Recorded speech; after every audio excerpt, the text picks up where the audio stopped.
Solar panel खुश होकर लगवाए कि बिल ज़ीरो हो जाएगा, फिर भी बिल आ रहा है। ऑन ग्रिड सिस्टम भी लगवा लिया, सब्सिडी भी खा गए, फिर भी बिल आ रहा है, फिर भी भर रहे हो बिल।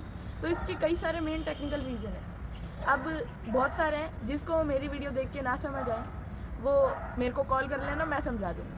हेलो गाइस, मैं हूँ जैश और बहुत दिनों बाद आया हूँ मैं अपने चैनल पे, क्योंकि मेरा थोड़ा एग्ज़ाम्स वगैरह थे। तो आज का जो हमारा टॉपिक है, मेन जो टॉपिक है हमारा, वो है कि सोलर पैनल्स लगवाने चाहिए या नहीं लगवाने चाहिए, और लगवाने चाहिए तो किस बेसिस पे, ऑन ग्रिड सिस्टम या ऑफ ग्रिड।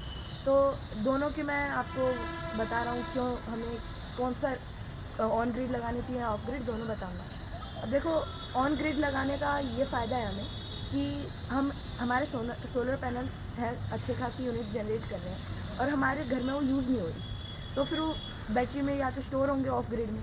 अब ऑन ग्रिड में क्या है, वो वापस हमारी जो गवर्नमेंट की लेन्स रहती हैं बिजली की, उनमें वापस चली जाती है और हमारे इलेक्ट्रिसिटी बिल में आ जाती है, वो काउंट होती है कि हमने इतनी ग्रिड्स भेजी हैं वापस गवर्नमेंट को। अब ऑफ ग्रिड में क्या होगा कि आपके पैनल्स के साथ कनेक्टिंग में रहेंगी बैटरीज, और जब आपका सोलर पैनल जनरेट करेंगे तब बैटरीज उससे चार्ज होंगी और जो गवर्नमेंट की लेन्स आ रही है उनसे भी चार्ज होंगी। तो अब मान लो हमने ऑन ग्रिड सिस्टम लगवा लिया, ऑन ग्रिड सिस्टम लगवाने के बाद भी हमारा बिल आ रहा है, तो उसके दो मेन रीज़न्स तीन चार मेन रीज़न्स हो सकते हैं। पहला रीज़न तो ये है कि आपने अपने घर में जितनी यूनिट्स यूज़ होती हैं उसके कैपेसिटी के हिसाब से सोलर पैनल नहीं लगवाए।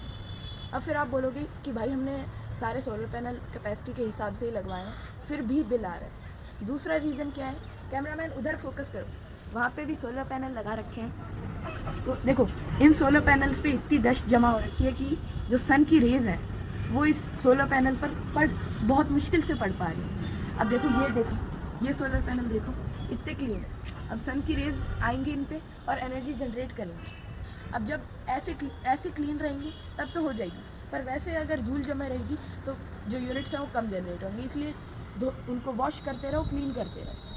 अब तीसरी जो दिक्कत है कि क्लीन भी है और सब कुछ सही है, बस क्या दिक्कत हो सकती है, आपकी जो कनेक्शंस है वो प्रॉपर नहीं है।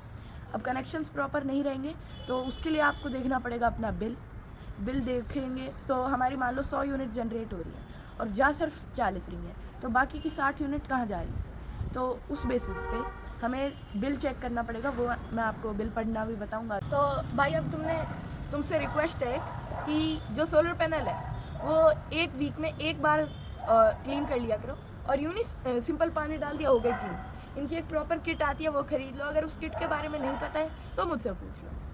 तो अब दूसरा जो मेन रीज़न है वो है कनेक्शन का।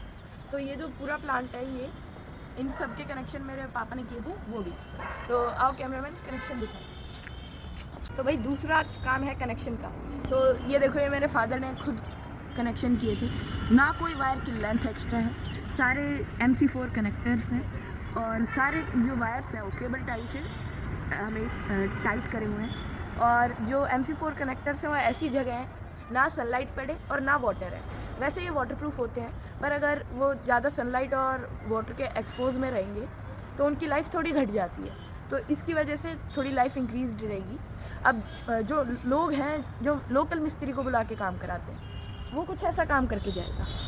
अब इसमें वायर देख लो आप, और फिर ये भी सही है थोड़ा, इसमें कम से कम MC4 कनेक्टर्स तो लगाए हैं ये, पर फिर भी गलत है क्योंकि अब ये ज़मीन पे डाले हुए हैं, इनमें मॉइस्चर जाएगा, मंकी इनको बाइट करेंगे, ऑक्सीडाइज होंगे ये, और अगर इनमें कोई कट लग गया और इलेक्ट्रिसिटी फ्लो कर रही है ग्राउंड के थ्रू, तो वो भी हमारी यूनिट्स को कम कर सकते हैं। अब ये देखो, ये गजब ही हो गया। आप इन वायर्स को देख लो,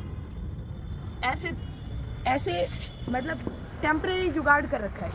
अब मान लो जो सोलर पैनल है उनकी वारंटी है 25 साल की, अब फिर आप टेप यूज़ कर रहे हो कनेक्शन के लिए और फिर उन पे दोष डाल रहे हो कि भाई हमारा काम नहीं कर रहा सोलर। और भैया, तीसरा रीज़न है जो इसके कनेक्टर्स और इसके टर्मिनल्स हैं।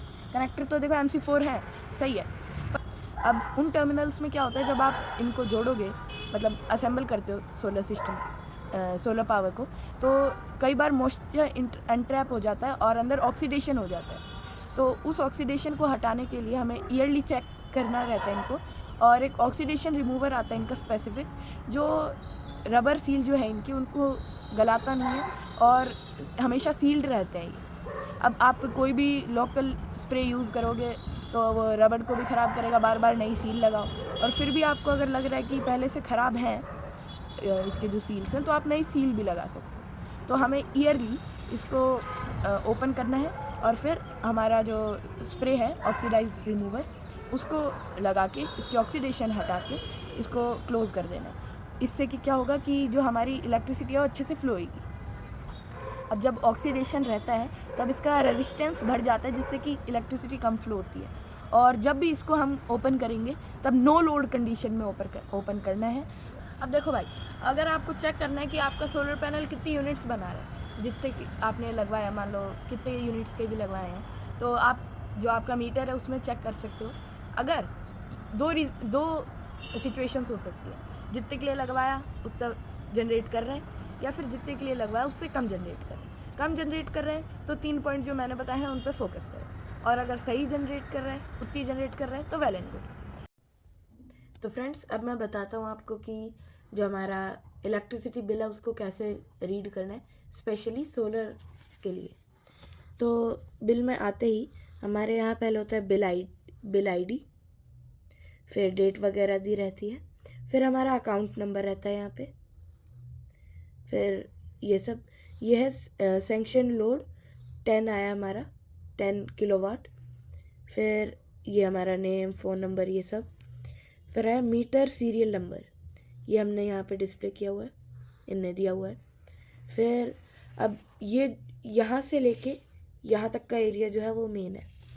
तो ये है रीडिंग सेक्शन, ये समझाता हूँ आपको। 2 डेट्स का है, जो प्रीवियस बिल आया था वो, और जो प्रेजेंट का आया है वो। ये kilowatt hour import, previous bill इतना आया था और अभी का ये है, तो इन दोनों का डिफरेंस आया ये। अब किलोवाट आवर एक्सपोर्ट, कितनी हमने वापस ग्रिड में भेजी, प्रीवियस बिल में इतनी थी, अब इतनी है, डिफरेंस आया है ये। अब है किलोवाट आवर सोलर, ये जो सोलर हमारे जो जनरेट कर रहा है, प्रीवियस टाइम ये जनरेट करी थी और अब ये, इसका जो डिफरेंस है वो ये रहा। तो अभी जो हम देखेंगे हमारा टोटल कंजम्पशन किलोवाट आवर, वो आप देखोगे ये आया है। तो ये कैसे आया, हमारी जो सोलर ने जनरेट करी थी वो इतनी जनरेट करी थी, और जो हमने ग्रिड में भेजी वो इतनी। ऐसा क्यों? क्योंकि हम जब सोलर जनरेट कर रहा था तब घर पे भी कोई लोड चल रहा था, उसके कारण जो सोलर जो वोल्ट्स बना रहा था वो घर के जो लोड है उसको कवर करने में लग रही थी। तो हमने ग्रिड को इतनी यूनिट्स भेजी हैं। तो हमने मतलब ये जो यूनिट्स हैं ये मैंने ना ग्रिड से ली ना ग्रिड को दी, ये मैंने घर पे कंज्यूम करी है जितनी भी थी। ये कैसे आई, स्टार प्लस हैश, स्टार है ये कंज्यूम, और ये जो मैंने भेजी ग्रिड में। अब आप देखोगे कि मेरा जो टोटल चार्ज है वो आ रहा है 1000 कुछ। अब ये चार्ज क्यों आ रहा है, ये चार्ज इसलिए आ रहा है क्योंकि जो हमारा फिक्स्ड चार्ज रहता है वो, और जो म्यूनिसिपल टैक्स रहता है वो, इन दोनों को जोड़ के हमेशा ही आएगा, कभी भी इसको हटा नहीं सकते, ये हमेशा ही आएगा, बेशक सोलर हो या कुछ भी, ये हमें पे करना ही होता है। तो अगर आपने सोलर भी लगवा लिया है और फिर भी आपका जो चार्जेस हैं वो आ रहे हैं बिल के, तो आपको इन 2 चीज़ों पे ध्यान देना है। पहले किलोवाट आवर इंपोर्ट जो है, किलोवाट आवर इंपोर्ट, उनका डिफरेंस निकालना है, ये आएगा, कोई कुछ भी आ सकता है। फिर किलोवाट आवर सोलर, ये भी आपको डिफरेंस निकालना है। अब इन दोनों को कंपेयर करो, अगर आपका kilowatt hour solar kilowatt hour import से ज़्यादा है तो ठीक है, वरना 2 चीज़ें कर सकते हैं, या तो सोलर जो आपका अमाउंट है सोलर का उसको इंक्रीज़ करो, या फिर जो हम कंजप्शन कर रहे हैं उसको थोड़ा कम करो।